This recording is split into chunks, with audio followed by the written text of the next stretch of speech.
O sol a pino batia nas velas vibrantes. Era 1998. O Yacht Clube de Vitória fervilhava de expectativa. Lars Grael, nome que era sinônimo de vela no Brasil, estava pronto para competir. Ele já havia conquistado 2 medalhas olímpicas. Mesmo assim, sua fome de vitória permanecia. Esta regata era mais uma chance de provar a si mesmo, de dançar com o vento e as ondas. Lars sentiu a onda familiar de adrenalina enquanto seu barco cortava a água. O ar salgado chicoteava seu rosto. Ele estava em seu elemento, um mestre em sua arte. Mal sabia ele que este dia mudaria para sempre o curso de sua vida. O destino, ao que parecia, tinha outros planos. Um rugido quebrou a serenidade. Uma lancha, imprudente e desenfreada, avançava sobre o catamarã de Lars. Não havia para onde ir, nem tempo para reagir. O impacto foi ensurdecedor. Lars foi jogado violentamente na água. O mundo girou em um caos vertiginoso de ruído e dor. Ele veio à tona, ofegante, seu corpo gritando em protesto. A água ao seu redor ficou vermelha. Sua perna, mutilada além do reconhecimento, havia sumido. O pânico ameaçou consumi-lo, mas por baixo da dor, uma estranha sensação de calma começou a se instalar.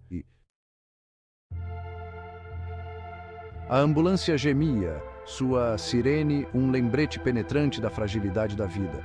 Lars, entrando e saindo da consciência, agarrou-se aos restos de sua força que se esvaía. Cada respiração era uma vitória, um testemunho da vontade teimosa que o havia impulsionado ao auge de seu esporte. Através da névoa de dor, ele ouviu as vozes abafadas dos paramédicos. Seus rostos estavam gravados com preocupação, seus movimentos urgentes e praticados. Eles estavam lutando por ele, por uma vida que estavam tentando desesperadamente se agarrar. E naquele momento, Lars se viu sussurrando uma oração, não por si mesmo, mas pela força daqueles ao seu redor. O mundo começou a desaparecer. A dor, embora ainda presente, parecia distante, abafada. Era como se ele estivesse flutuando acima de tudo, um observador distante de seu próprio sofrimento. Uma paz peculiar se instalou sobre ele, uma tranquilidade que ele nunca havia conhecido. Ele sentiu-se sendo puxado para cima, para longe dos destroços de seu corpo, em direção a uma luz que pulsava com calor e compreensão. Era este o fim? Se fosse, não era o abismo aterrorizante que ele havia imaginado. Era sereno, quase acolhedor. Ele não sentia medo, apenas uma profunda sensação de aceitação. A luz começou a recuar. O calor que o havia envolvido se dissipou lentamente. Lars sentiu-se sendo puxado de volta, para longe daquele abraço tranquilo, de volta à terra dos vivos. Ele podia ouvir vozes novamente, insistentes, chamando-o de volta da beira do abismo. Seus olhos se abriram. O mundo voltou à tona, uma cacofonia de sons e sensações. Ele estava em uma cama de hospital, cercado pelo cheiro estéril de antisséptico e o bip rítmico das máquinas. Ele estava vivo. Ele havia recebido uma segunda chance. O caminho para a recuperação foi longo e árduo.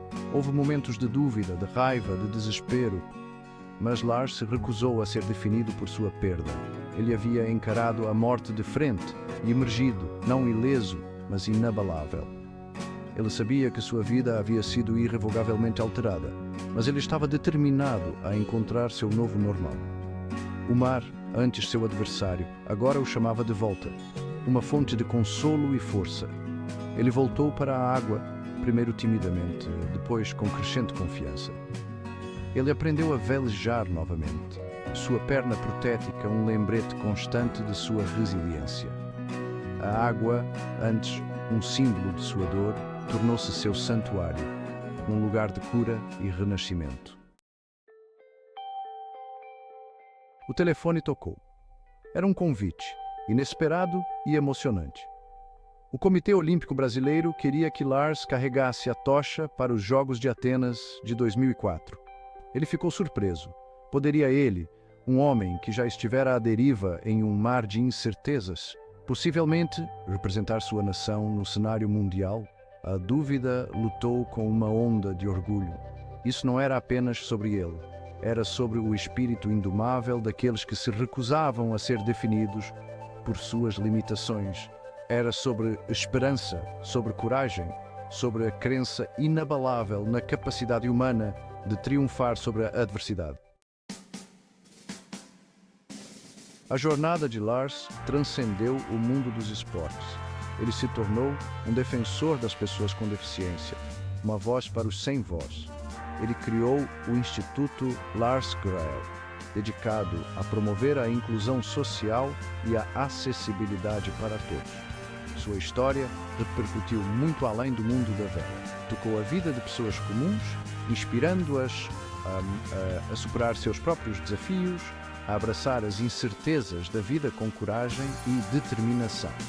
Ele entendeu que a verdadeira vitória não era medida em medalhas ou elogios, mas no impacto que se tem na vida dos outros. Seu legado não foi apenas de conquista esportiva, mas de conexão humana, de empatia, da crença inabalável no potencial que reside dentro de todos nós. A história de Lars Grael é uma prova da resiliência do espírito humano. Ele enfrentou adversidades inimagináveis, encarou a morte de frente e emergiu mais forte, mais determinado, mais vivo do que nunca. Ele nos ensinou que nossos maiores desafios podem se tornar nossos maiores professores, que dentro de nossas lutas estão as sementes de nossos maiores triunfos. Ele nos lembrou que a vida é um presente precioso, que deve ser apreciado e vivido ao máximo. Ele nos mostrou que não é a mão que recebemos que nos define, mas como escolhemos jogá-la. E, ao fazer isso, ele deixou um legado duradouro, não apenas como um campeão da vela, mas como um campeão do espírito humano.